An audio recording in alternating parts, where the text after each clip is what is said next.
एक जमाने में दुनिया के नक्शे पर एक वादी थी जिसे नीलिस्तान कहते थे। ये महज एक वादी नहीं थी, बल्कि एक जादुई दुनिया थी। इस वादी में हर चीज नीले रंग में रंगी हुई थी। घास नीली, फूल नीले, पानी की लहरें नीली, यहाँ तक कि हवा में उड़ती धूल भी नीली झलक लिए होती थी। जब सुबह की रोशनी इस वादी पर पड़ती तो पूरा नीलिस्तान जगमगा उठता, जैसे आसमान जमीन पर उतर आया हो। इस वादी के बीचों बीच एक शानदार महल था, सफेद पत्थरों से बना हुआ, जिसके चारों तरफ नीले फूलों के बागात थे। इस महल में एक नेक दिल बादशाह रहता था। उसकी सिर्फ एक बेटी थी, शहजादी नीलोफर। नीलोफर बेहद खूबसूरत और मासूम थी, लेकिन उसकी सबसे बड़ी खूबी उसके हाथ थे।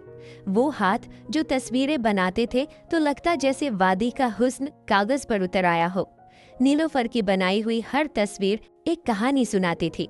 बाप उसे प्यार से मेरी मुसव्विरा कहता था। महल के एक कोने में नीलोफर का अपना छोटा सा कमरा था, जिसे वो अपना रंगों का जहां कहती थी। दीवारों पर तस्वीरें, मेज पर रंग और हर तरफ खुशबू और रोशनी। नीलोफर घंटों वहां बैठकर पहाड़ों, फूलों और आसमान को कागज पर उतारती रहती। लेकिन हर कहानी में कुछ तारीक किरदार भी होते हैं। बादशाह की भाभी बेगम जरीना एक चालाक और लालची औरत थी। उसकी आंखों में हमेशा हसद की चमक रहती थी। वो चाहती थी कि उसकी बेटी समीना महल की शहजादी बने और तख्त उसके खानदान को मिले। समीना खूबसूरत थी, लेकिन उसका दिल पत्थर का था। वो नीलोफर की तस्वीरों को देखकर जलती थी। एक दिन बादशाह ने ऐलान किया कि नीलोफर की मंगनी पड़ोसी सल्तनत के शहजादे कमाल से होगी। शहजादा कमाल खूबसूरत, ज़हीन और बहादुर था। नीलोफर और कमाल ने जब पहली बार एक दूसरे को देखा तो दोनों के दिलों में एक अनजानी खुशी ने जन्म लिया। महल में खुशियों का माहौल था, लेकिन बेगम जरीना की आंखें साजिश बुन रही थीं। चंद दिन बाद नीलोफर महल के बाग में तस्वीर बना रही थी। उसे प्यास लगी तो वो करीबी चश्मे की तरफ गई। बेगम जरीना ने पहले से अपनी एक खादिमा को वहां भेजा हुआ था। खादिमा ने उस चश्मे के पानी में एक खास जहरीली जड़ी बूटी मिला दी थी, एक ऐसी दवा जो आंखों की रोशनी आहिस्ता आहिस्ता छीन लेती थी। नीलोफर ने पानी पिया और वापस अपने कमरे में आ गई।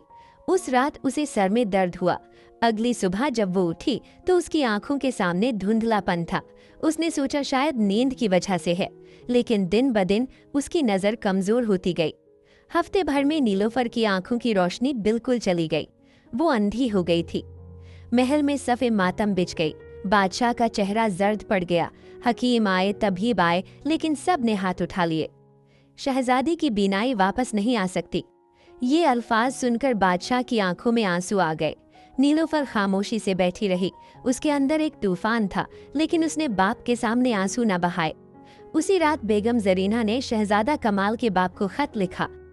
शहजादी नीलोफर अब अंधी है, क्या आपका बेटा एक अंधी लड़की से शादी करेगा?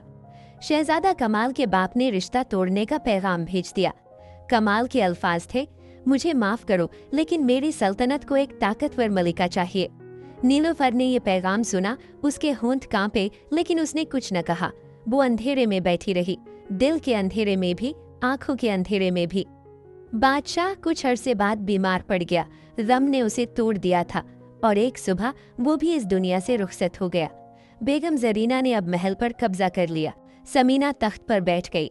एक दिन बेगम जरीना नीलोफर के कमरे में आई और कहने लगी, तुम अब इस महल में बोझ हो, एक अंधी लड़की का यहाँ क्या काम? निकल जाओ इस महल से। नीलोफर ने कुछ न कहा। वो उठी, अपना पुराना बस्ता उठाया जिसमें उसके रंग और कुछ कागज थे, और महल से निकल गई। अकेली, अंधी, बेसहारा नीलोफर जंगल की राह पर चलती रही। ठोकरें खाती रही, गिरती रही, उठती रही। आंसू बहते रहे, लेकिन रास्ता न मिला। फिर एक बूढ़ी औरत की आवाज आई, बेटी क्या हुआ, कहाँ जा रही हो अकेली?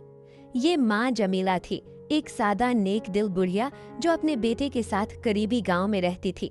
उसने नीलोफर को सहारा दिया और अपने घर ले आई। छोटा सा मिट्टी का घर था, लेकिन उसमें मोहब्बत भरी थी। माँ जमीला ने नीलोफर को अपनी बेटी की तरह रखा। नीलोफर ने आहिस्ता आहिस्ता इस घर के काम सीखे। खाना पकाना, कपड़े धोना, बकरियां चराना वो हाथों से महसूस करके काम करती। और अजीब बात ये थी कि अब वो बिना आंखों के भी रंगों को महसूस करने लगी थी।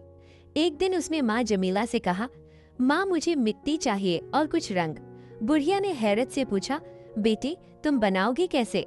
नीलूफर ने मुस्कुरा कर कहा, हाथों से। और फिर नीलूफर ने अपनी उंगलियों से मिट्टी पर तस्वीरें बनानी शुरू की, बिना आंखों के, सिर्फ एहसास से। हर लकीर में दर्द था, हर रंग में कहानी थी। गांव के लोग हैरान रह गए।